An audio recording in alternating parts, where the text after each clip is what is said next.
हनुमान जी, जिन्हें प्रारंभ में मारुति कहा जाता था क्योंकि वे वायु देव मारुत के आशीर्वाद से माता अंजना के गर्भ से जन्मे थे, एक दिव्य शक्ति से परिपूर्ण ऐसे परम भक्त हैं जो न केवल भगवान राम के अनन्य सेवक हैं बल्कि स्वयं भगवान शिव के 11वें रुद्र अवतार भी माने जाते हैं। उनकी जन्म कथा अत्यंत अलौकिक है। जब अंजना, जो एक अप्सरा थी और पृथ्वी पर श्रापवश जन्मी, ने शिवजी की घोर तपस्या की, तब शिव ने वरदान दिया कि वे स्वयं उनके पुत्र रूप में जन्म लेंगे। और उसी समय राजा दशरथ के पुत्र इष्टि यज्ञ की खीर को वायुदेव ने अंजना के पास पहुंचाया, जिससे मारुति का जन्म हुआ, जो बचपन से ही इतने नटखट और शक्तिशाली थे कि उगते हुए सूर्य को फल समझकर निगल गए। और तब इंद्र ने अपने वज्र से प्रहार कर उनकी थोड़ी हनु पर चोट पहुंचाई, जिससे उनका नाम पड़ा हनुमान, यानी जिसकी थोड़ी में बल हो। उसी समय ब्रह्मा, इंद्र, सूर्य, यम, वरुण, कुबेर और अन्य देवताओं ने उन्हें अनेक शक्तियां, वरदान, अमरता, अजेयता, वज्र समान शरीर, तीव्र बुद्धि और अग्नि से भी सुरक्षित रहने का आशीर्वाद दिया।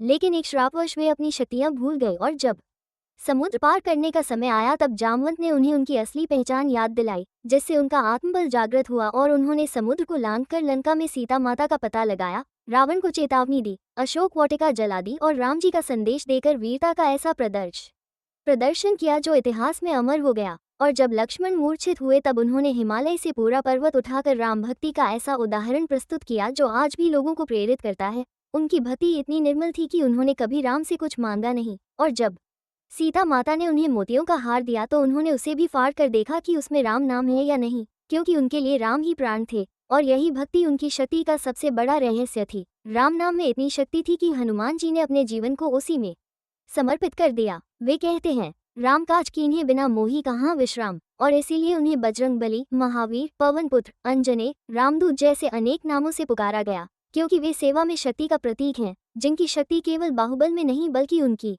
विनम्रता और समर्पण में भी है। वे शिवजी के तांडव की ऊर्जा और राम जी के करुणामयी प्रेम का अद्भुत संगम है, और यही कारण है कि वे आज भी अजर अमर माने जाते हैं। कलयुग में जीवित हैं, अपने भक्तों की सहायता करते हैं, संकटों को हरते हैं और उनके नाम लेने मात्र से भय दूर होता है, ऊर्जा जागती है और भक्ति जीवन में उतरती है। इसलिए जब भी कोई संकट आता है, लोग कहते हैं, संकट से हनुमान छुड़ावे, क्योंकि जहाँ राम है वहाँ हनुमान है, और जहाँ हनुमान है वहाँ कोई भय नहीं। और उनकी कथा, उनका नाम, उनका जीवन आज के युग के लिए भी उतना ही जरूरी है, क्योंकि वे सिखाते हैं कि सच्चा बल बाहरी नहीं भीतरी होता है, जो आत्मविश्वास, सेवा, विनम्रता और भक्ति से आता है।